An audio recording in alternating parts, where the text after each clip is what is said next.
Hello, hi guys! Magandang gabi sa inyo lahat. This is Chin from Masagada Channel, a faith healer, also matarider. So ngayong gabing tatingin natin na nagsasabihin sa inyo ng ating mga gabay.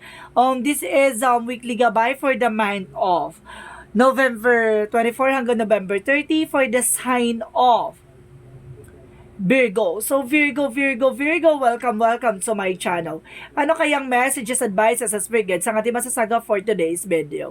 Ano naman kayang energy or kaganapan sa buhay ng mga Virgo signs ang ating mga hagilap? So guys, this reading is a reading lamang, hindi lahat makaka-resonate. Kung hindi lamang po makaka-relate sa inyo, comment down below kung kaninong energy ang ating nasagap. And of course, don't forget to like and subscribe my channel.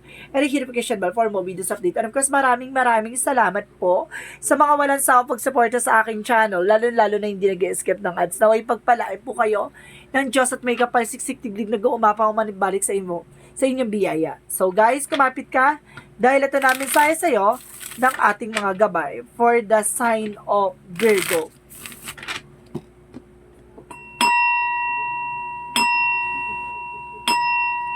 Angel Spirit Messages, give me information for the sign of Virgo.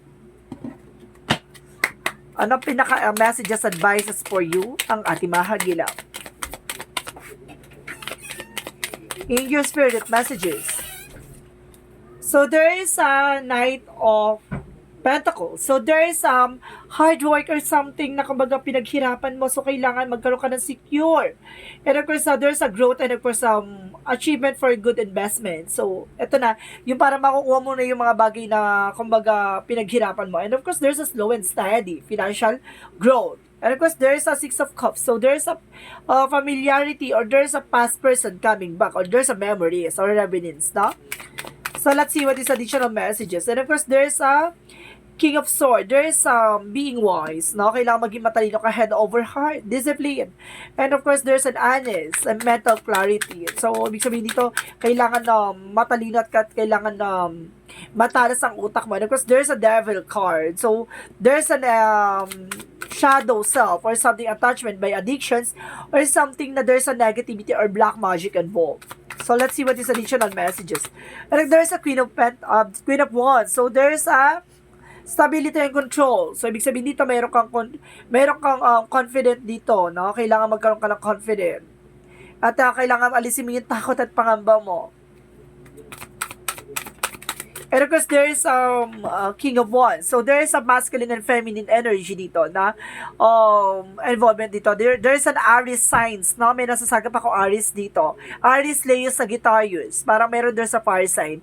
So, ibig sabihin dito, there is a natural leader or something. Meron kayong control and of course, meron kayong discipline, no? And confident. So, let's see what is the Knight of Coin. So, Knight of Pentacles represent the Five of Cups. So, ibig sabihin dito, there's a regret or something na, kumbaga, moving, o kailangan mo mag-move on sa mga bagay-bagay, no? Meron ka dito, or some of you, baka, nagkaroon ka ng investment na, kumbaga, nakuha mo na, no? Kumbaga, kailangan another eksena naman. So, there's a forgiveness. Mga bagay na, kumbaga, siguro, may mga bagay na nahihirapan ka tanggapin dito, no? Dahil pinaghirapan mo nga, no? Maaaring nabudol ka. So, let's see what is the Six of Cups. So, there's a Ten of Cups. So, some of you, there's a family dito. No? There's a family related, no? Some of you. So, let's see what is the King of Swords. There's a King of Swords. So, there is the Sun card. Wow. The pure positivity. Kumbaga, binibigyan ka ng matalas na pag-iisip dito sa pagdesisyon. So, let's see what is the Devil card. And of course, guys, there's the Seven of Cups. There's a lot of opportunities. Kumbaga, there's a confusion din, no? The devil is kumbaga, negativities or toxic, no? Kumbaga, ginugulo ka nito, no? By your intuition. So, kailangan mag-cleansing ka. Nang sa ganun, magbigyan ka ng mas matalas na kaisipan na hindi ka magugulo or hindi ka kumbaga, malilin lang ng ninuman. And of course, there's a Death card. There's an ending and a new beginning. May mga bagay na kailangan mo tapusin at may mga bagay na kailangan mo simulan. So, let's see what is the King of Wands. So, there's the Eight of Cups. So, letting go. So, kailangan mo na mag-move on o kailangan mong umalis sa situation. At kailangan mong, kumbaga, kumawala or walking away, something. Ganon. Kailangan mong bumangon at kailangan mong umalis sa sitwasyon. So, let's see what is the King of Pentacles and the Five of Cups. And of course, there's a Page of Sword, and of course, there's a Empress card. Kumbaga, get more information, no? Kumbaga, there's a renewal and new idea. So, ibig sabihin, magkakaroon ka ng mga bagong information dito. Regarding dito, kumbaga, baka magkaroon ka ng bagong business, or bagong negosyo, or bagong trabaho. Kumbaga, wag mong pinanghinayangan yung mga bagay na nasayang, or something na inalis or umalis sa'yo, or inalis ka, no? Kasi, kumbaga, nawala sa'yo yan kasi may plan si God. So, let's see what is the Six of Cups and the Ten of Cups. And of course, there's the lover. So, some of you there's a past person coming back. Kumbaga, may taong nanggugulo rin sa inyo. And of course, related dito yung family mo. Kumbaga, sinasabi dito na merong let's see kung ano to, eksena na to. Gusto ko i-clear mo na to. Okay. There's oh my God, there's a celebration. So, ibig sabihin dito, there's a past person, no, coming back sa'yo na magiging, kumbaga maligaya ka, magiging masaya ka dito at magkakaroon ng engagement and of course wedding, no? Talaga magiging asawa mo to in the near future. There's a ex na babalik, mamahalin ka at kumbaga para pakasalan ka or kumbaga para maging asawa mo. And of course, there's a King of Sword and the Sun card, there's a Page of Wands, there's a good news. May magandang balita daw dito sa'yo at may magandang idea and of course information. And of course, there's a Star card. There's a wish fulfillment and there's a hope and miracle. So, ibig sabihin dito, pinipilit mangguluhin kayo ng, oh my God, there's a gayuma, may ginayuma. Tapos dito parang nagkaroon ng ginulong inyong relasyon, something. Kumbaga, this is the moment na there's a Star card. Kumbaga, akala mo wala ng pag-asa. No! There's a healing and happiness and miracle dito. Tandaan mo, may pag-asa pa. So, let's see what is the Queen of Wands and the Death card. And of course, there's a Justice. See? Kumbaga, there's an ending and a new beginning. Magkakaroon ka ng hustisya dito. Makukuha mo what you deserve. So, let's see what is the King of Wands and of course, the Eight of Cups. So, there's a Three of Swords. So, ibig sabihin dito, i-let go mo tong pain. I-let go mo tong kasi there's a heartbreak or something. Kumbaga, nag-suffer ka from the past. So, may ibig sabihin dito na makaka-recover ka na. So, let's see what is the outcome. Ang pinaka-outcome sa'yo dito is the Ace of Cups. There's a new offer. So, ibig sabihin dito, new romance. So, ibig sabihin dito, kumbaga, itong tao na to babalik sa'yo, punong-puno ng pagmamahal at kumbaga bagong pagmamahal. Kumbaga siya pa rin yung taong mamahalin mo pero kumbaga bagong-bago na siya. Gano, kumbaga nilinis na siya, binago na siya. And because there's a strength card, kumbaga there's a confidence. Kung alisin mo yung takot at pangamba mo. Kailangan mo maging matapang dito. And of course, there's an Ace of Pentacles. There's a big money coming in for you. Taray ha, may love life ka na, may career ka pa. And of course, there's a Queen of Swords, the bigger feature of yourself. Kumbaga, makikita mo na yung mga magiging possibilities with the two of you. Clear boundaries. Kumbaga, lilinisin yung nasa hanay mo. No? So, let's see what is the Love Oracle card.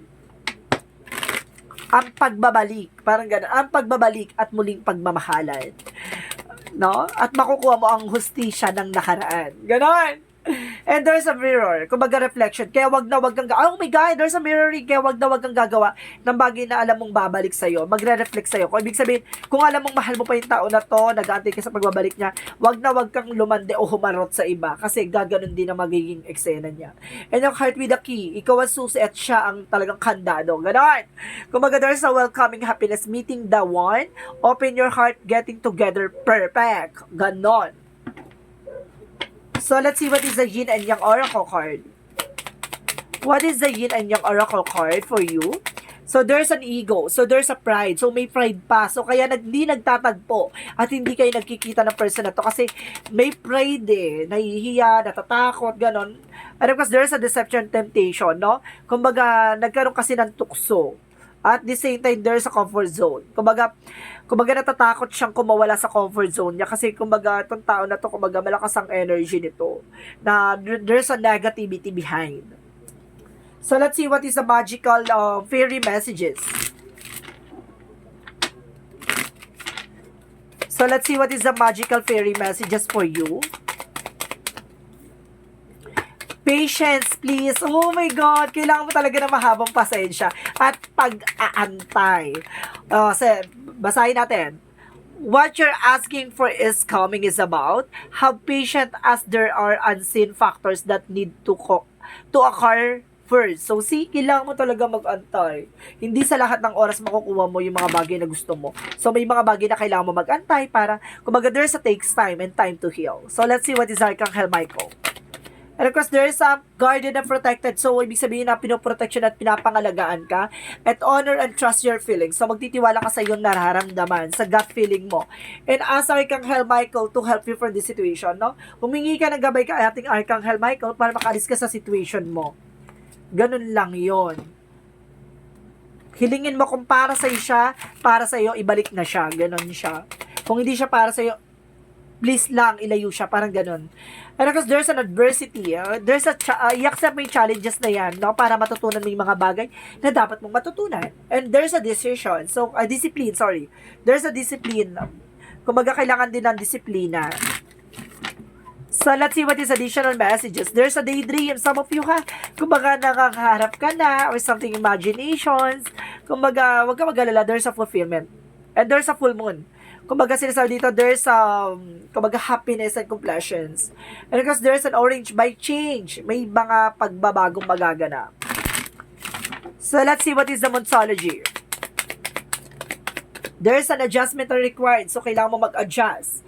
And time to breathe out. So, kailangan mo huminga na malalim. No? At, kumbaga, magmuni-muni. So, let's see what is the energy.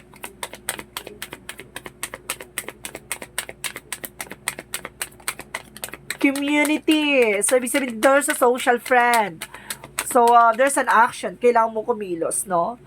There's an action. And of course, there's a financial constraint. So, ibig sabihin, dito nagkakaroon ka ng financial loss or something may pinagdadaanan ka about sa finances. So, kailangan mo mag-take ng action, no? So, let's see what is a chakra. Vanity. Iwasan mo yung mga walang kabuluhang bagay, no? And of course, there's a workaholic. Talaga nakatuto ka sa negosyo mo or trabaho mo, no? Ito, iwasan mo yung mga walang kabuluhan. And completion, hindi pa huli ang lahat. Huwag ka mag-alala. So, let's see what is additional messages. There's a counseling. Kumbaga, minsan talaga gumaga ang loob mo kapag nagkakaroon ka ng kumbaga, nabibigyan ka ng advices. And there's an artist, no?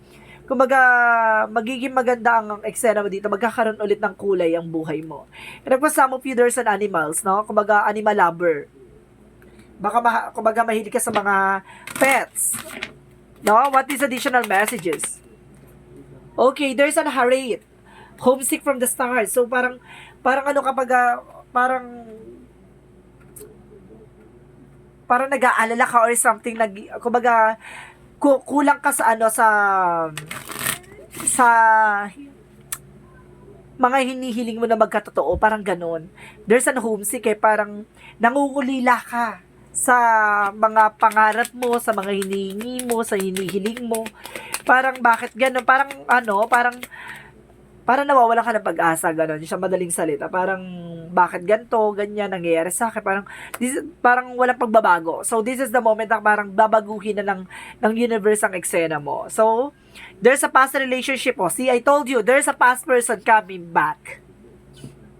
So, let's see what is Archangel Raphael. Messages for you.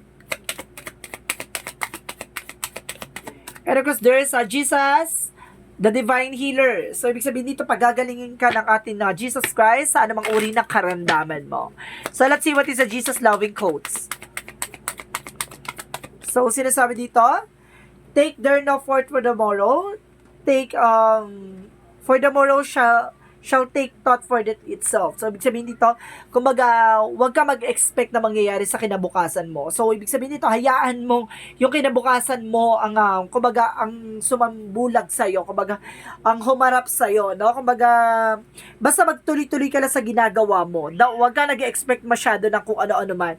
Kasi nagkakaroon ng unexpected moment. Basta magpatuloy ka, huwag mong isipin kung ano yung mga nangyayari at sasabihin ng iba, basta magpatuloy ka. Alam mo sa sarili mong ayos at kumbaga tapat at kumbaga clear ang intentions mo. So let's see what is the angel's answer. So kailangan pwede kayong magtanong gamit ang isip nyo. So kailangan nyo magka-questions regarding kung ano man yung gusto nyo tanungin. Magbibilang ako ng 3 at kailangan makapag-isip ka para kung ano man yan ay masagot ng ating angel's answer. So okay. Pisahan na natin. 1 2.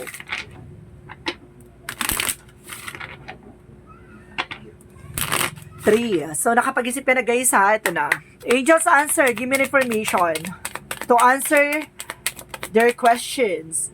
At sinasabi dito, there's a success. So, magtatagumpay ka. Mag-antay ka lang.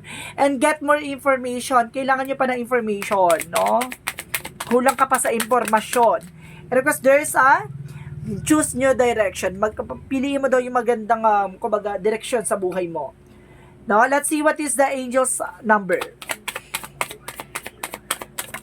There's a 24. I am generous. So, sinasabi dito, you have a heart of gold and are very skilled in maintaining balance, stable relationship. You are loyal to your loved ones and are able to be the nurturer, protector, and provider all at once. See? Kumbaga talaga kapag nagmahal ka. Ganun no, kahit na masaktan ka, magsakripisyo ka. Kumbaga itong tao na to pag minahal mo. 'Di ba? Dead maka kung ano man yung nakaraan niya, kung ano man yung mga pinagdaanan niya. Kapag nagmahal ka talaga, mahal. Ganon. So, let's see what is the messages of life. Parang love conquers all. Ganon siya, guys. So, the path of the light. So, sinasabi dito, guys, life places the perfect people and situation on my path to help me advance of my journey of my inner growth. I possess the courage I need to progress. Despite my any difficulties I might meet, I study my experiences seeking the wisdom of they have to offer. In this way, I improve from day to day. Today, I choose to grow in faith and I am confident that at the end of the road, I will join the light. So, ibig sabihin dito, alam mo sa lahat ng mga tinahak mo, sa dami mong pinagdaanan, sakripisyo, paghihirap, pagdating sa buhay, pag-ibig at finances, kumbaga, sa huli, malalasap mo ang mga bagay na hinihingi mo at inaantay-antay mo. So, kumapit ka lang. Kailangan mo lang mag-antay at habaan ang pasensya mo. Kapag para sa'yo, darating yan sa takdang panahon. So, this is a weekly gabay for the month of November 24 hanggang November 30 for the sign of Virgo. This reading is a journey lamang, hindi lahat makaka-resonate.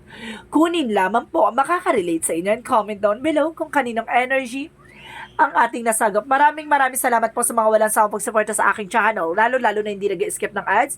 Naway pagpalain po kayo ng Diyos at may kapal siksik-tiglig nag-uumapaw naman ng balik sa inyong biyaya. Maraming salamat and see you in the next video. Bye-bye and babush.